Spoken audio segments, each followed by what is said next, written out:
Hey boys and girls, here we are in the middle of May. Who thought we'd be able to do this for so long? But isn't it fun? Yay, yay, yay. And I'm just going to tell you that now we're going to have a couple of weeks of a break so we can get ready for the summer reading program. So stay tuned to Facebook and our webpage, and you'll find out everything you need to know about the summer reading program because we have lots of fun stuff planned. Okay, let me take off my mask. I'm sorry, I should have my mask off so you could understand me. But here comes Panda. Yay! Yay! Oh, Panda is just happy to see you today. And he is also getting excited about the summer reading program. So we'll keep you posted on what the plans are. Okay, let's welcome everybody. And remember, we won't have a story time online for a couple weeks, but you can always go back on our Facebook page and listen to ones maybe you missed. So, welcome, welcome everyone. Now you're here, we'll have some fun. First we'll clap our hands just so. Look at Panda. Then we'll stretch and touch our toes. Welcome, welcome everyone. Now you're here, we'll have some fun. Yay! Oh, Panda, you didn't, okay, you forgot to bring your mask, but that's okay. I had mine on because I had to come through the mall to get ready in this room, but we're social distancing still because the boys and girls are way out there. Okay, but let's sing our song that we always sing for them.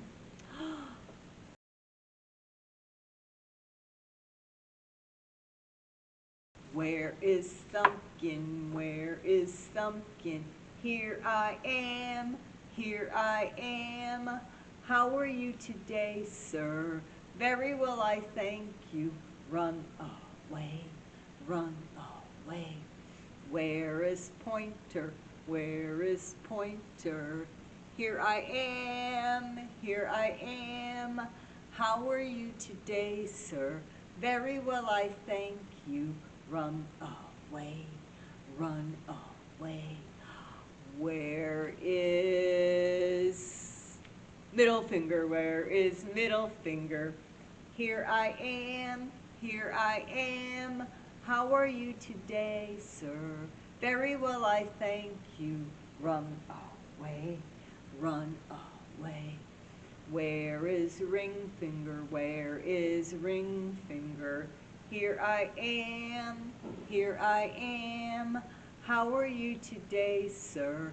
Very well, I thank you. Run away, run away. Where is Pinky? Where is Pinky? Here I am, here I am. How are you today, sir? Very well, I thank you. Run away, run away. Oh. What, Panda? Why are you shaking your paw at me?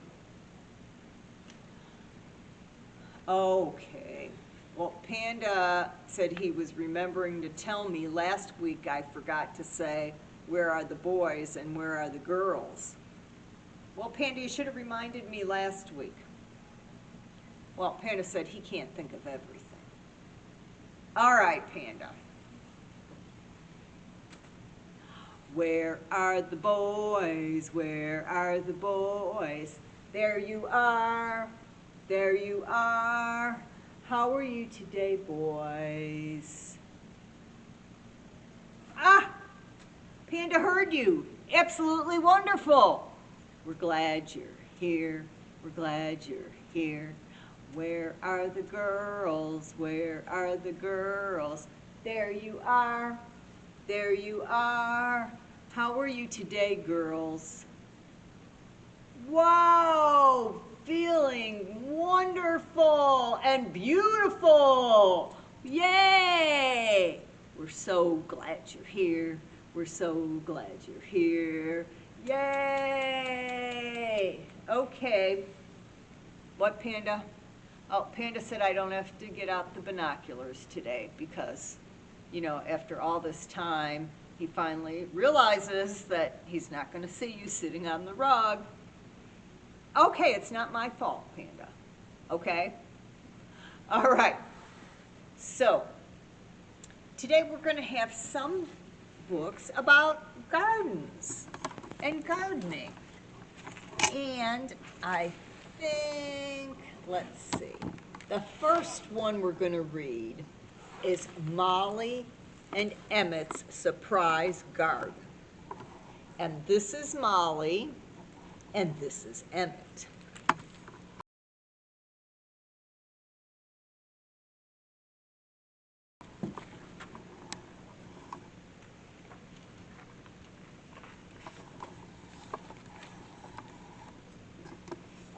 So, Molly and Emmett's Surprise Garden by Mary Lynn Hafner.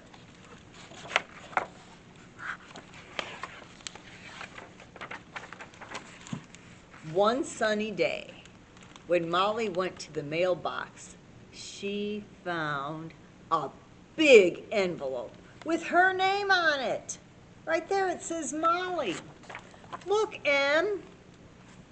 It's a surprise from Grandma. Well, it looks like Emmett's happy reading his book, but he says, "Great, Molly." And then he thinks, maybe it's something good to eat. What's all that, Molly? Grandma sent us vegetable seeds so we can start our own garden, Em. And the letter says, "Dear Molly, I'm getting ready to plant my garden. Here are some seeds, just like mine, so you and Emmett can plant a garden too. Love, Grandma." Can we eat them, Molly? No, silly, we have to plant them first. Molly explained that the seeds Grandma sent would have to be planted in the ground.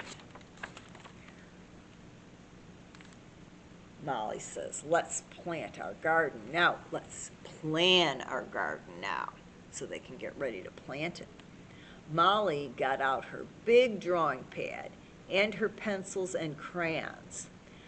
"I'll make nice, neat rows like Grandma does." But Emmett looks out the window and thinks, "It's still winter, Molly." Emmett looked out the window where the garden would be. He could not imagine the snow would ever melt. That night, Molly explained how winter made the ground go to sleep, how the snow was like a blanket. Well, how fascinating. How the earth was waiting, how the sun grew warmer every day, how the days grew longer and longer, how the spring would finally come. Are you listening to me, Emmett? What do you think? But then, one morning, the bright sunshine woke Emmett early. Spring had come at last. "Hey, Molly, it's time to plant those seeds." Molly looks excited and she said, "This will be fun, Em." It was time to go out. And Emmett says, "I hope there's catnip in here too." The old garden plot behind the garage looked quite forlorn, but winter was leaving. Near the stone wall, a few green shoots poked through the melting snow. "Now here's what we need, Em. Rake, check. Spading fork, check. Hand rake, check. Spade, check. Trowel, check. Hoe, check." What's the string for, Molly?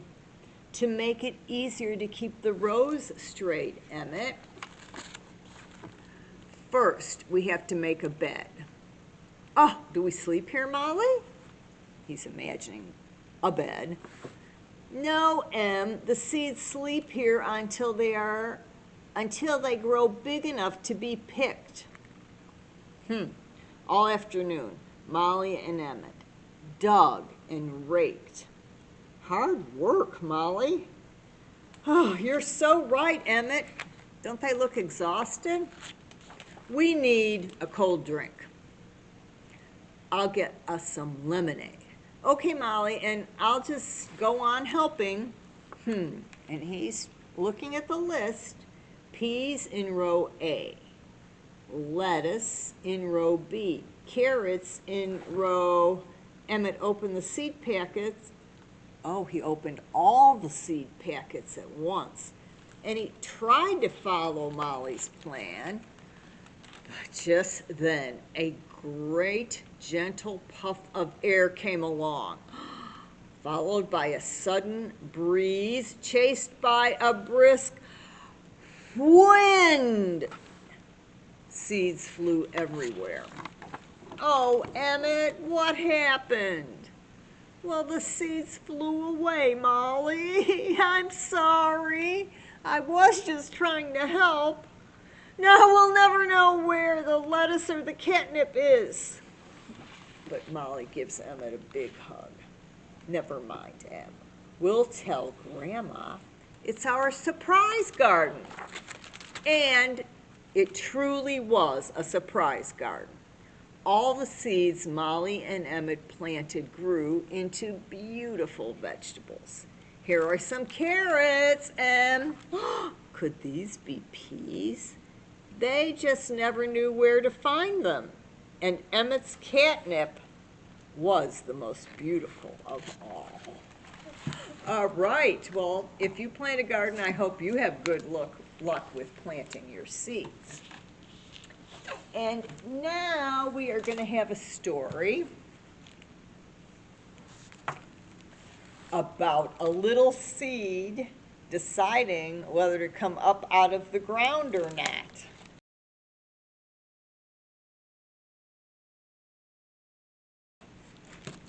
It's time to grow up, to break out, and to embrace the sky. Remember, little seed, you're not alone. You have friends, and we're all watching and waiting and rooting just for you. The name of this book is Rooting for You by Susan Hood.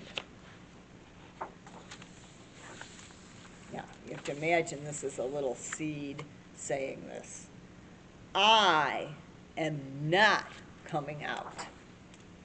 It's dark out there.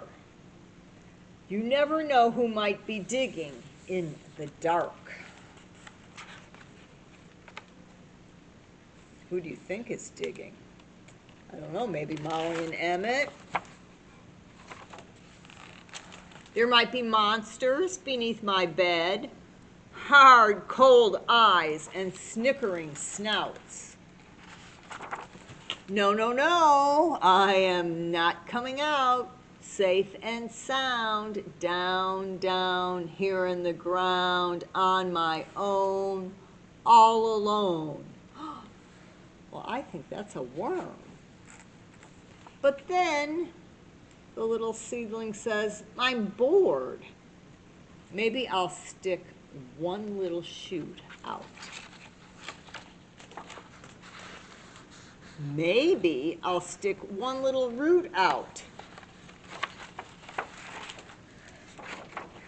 Ouch! Boink! It's like he hit a rock. And so his friend Worm says, hey, are you okay?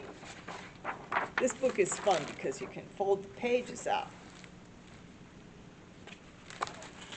Who are you? The worm. Are you a monster? No, bud. I'm a sower, a seeder, a mulcher, a weeder, a gardener, a guide. I'll stick by your side and help you find your way. Okay. Sure that page is okay. Okay, which way? This way. Hip, hip, hooray! He's on his way. Uh-oh. Oh no, where do I go? And see, all the spider and all the little bugs are trying to help him. It's okay. You're safe and sound. You've got good friends all around. Now get this mission off the ground. Uh-oh. Up and at 'em, little sprout. Watch it, guy. He's bursting out. There he goes. Just take it slow. Now off you go. You're getting there. Okay, my friend, I'll say it loud. Get up, get out. Do us proud. Well, let's see. I'm getting scared. I've been in the dark and it's light up there. You never know who might be lurking in the light. There might be monsters above my head. Hard, cold eyes. But his friend Worm reminds him, or there might be soft, warm skies with room to bloom, to stand up straight. Get going, get growing. Your whole life awaits. There are friends to feed you, friends to weed you, and friends indeed who really need you. I'm going to turn this book this way. Okay, I can do it.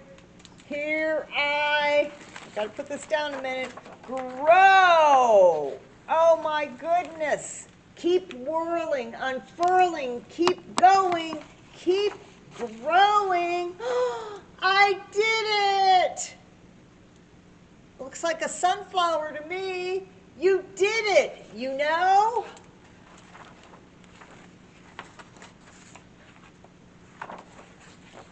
And that's how the little sprout moved up after he was planted in to turn into a beautiful flower.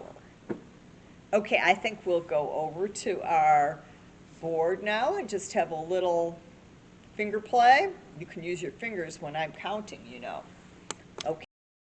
Hey, oh, you know what? I am going to move this because I have magnets. And this is a little magnet story or poem or about flowers, since we just saw that beautiful flower struggling through the ground to come on up. So let's count these flowers. 1, 2, 3, 4, and 5. Well, Panda usually doesn't sit with me for this part, but he just wants you to remember him because you won't see him for a couple weeks till it's time for summer reading. He's going to give you a wave. Boys and girls won't forget you, Panda, but that's okay. You can sit with me. 5 flowers are blooming. All around, all around. Blooming bright, blooming bright. Use your nose to smell them.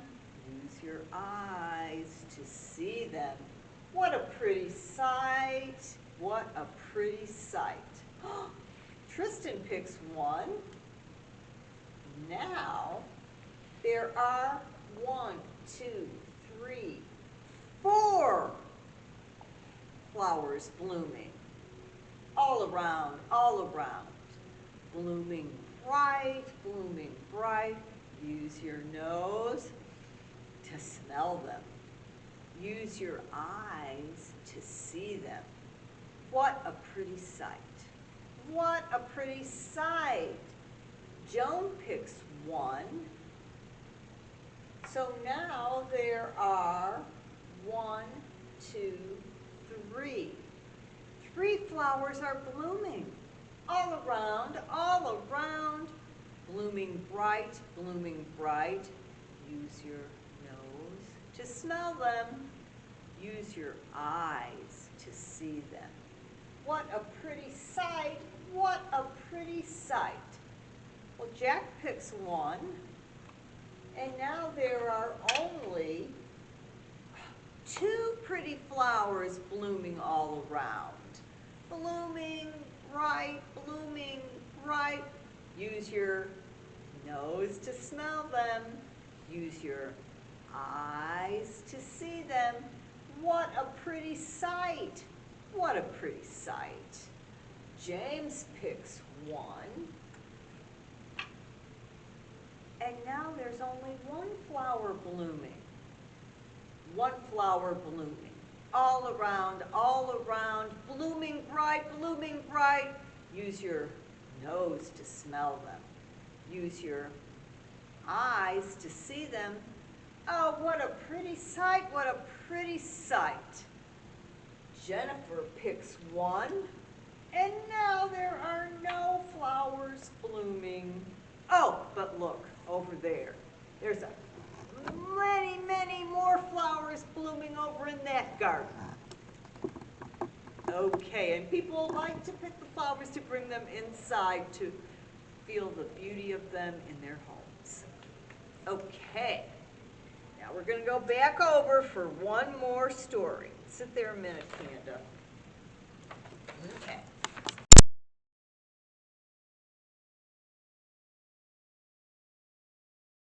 All right, our last story for today is called Glenna's Seeds. And this is a story about something that can happen with seeds, besides just growing flowers or vegetables.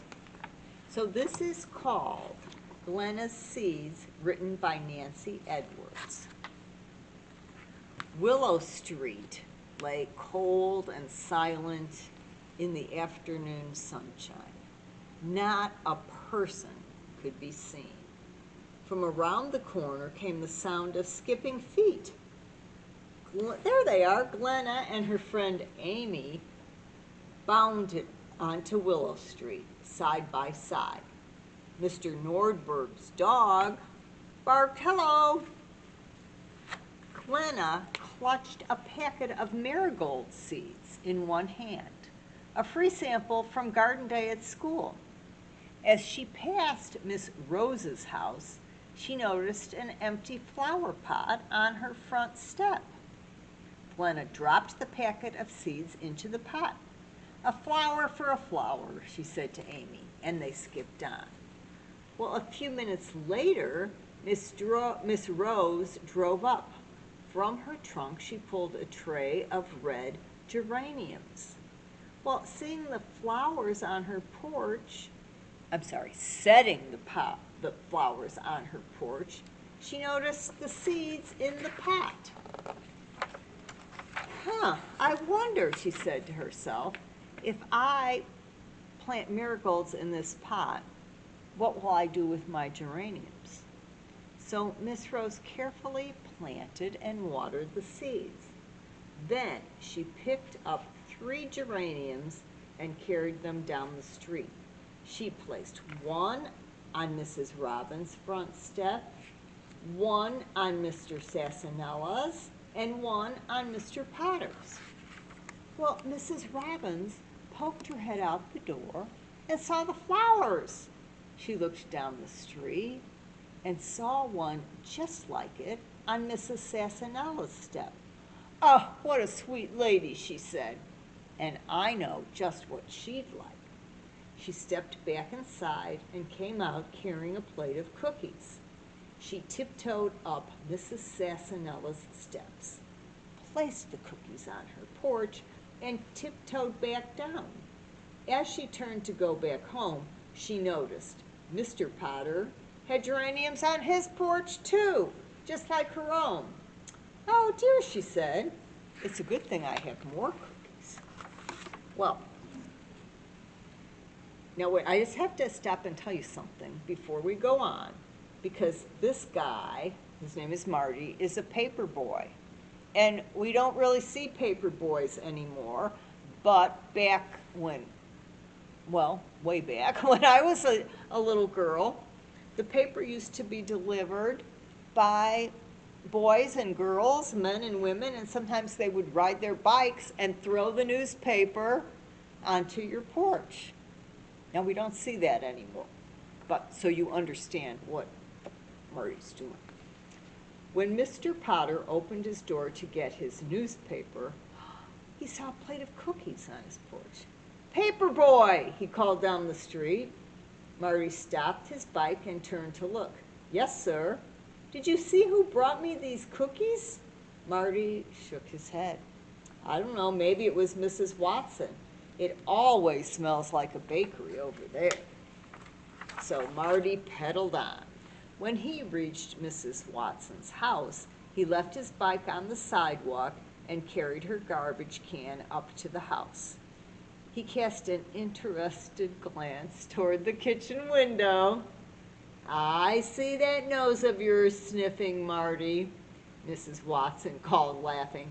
"Come here, I've got something for your mom."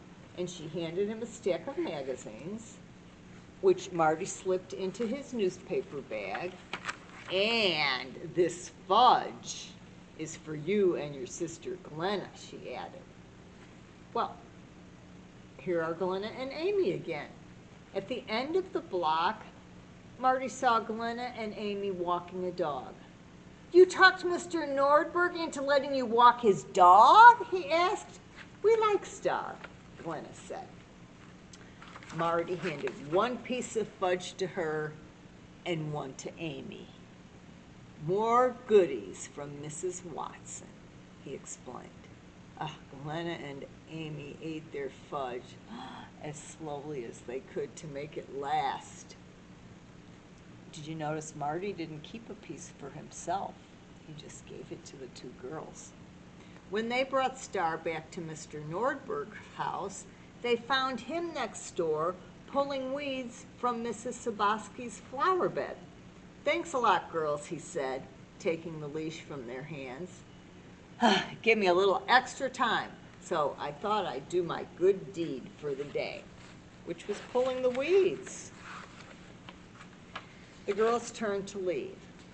"Look," whispered Glenna, "Mrs. Sassanell is putting a loaf of bread on Mr. Nordberg's doorstep." Mrs. Sassanella winked at the girls and put her finger to her lips. She wanted it to be a surprise. Glenna said goodbye to Amy and skipped all the way home, up the steps and to the door. "Hi, sweetie," said Glenna's mother. "How was your day? Did anything good happen?" "Well, I got a packet of flower seeds at school," Glenna said, "but I gave it away to Miss Rose." "That was a lovely thing to do," her mother said, bending down to give her a hug. "It's amazing, isn't it? So much can grow from a tiny packet of seeds." And there are all the neighbors all together because of a pack of seeds. Okay, boys and girls, thank you for joining us for all these online story times, and we'll see you at summer reading program.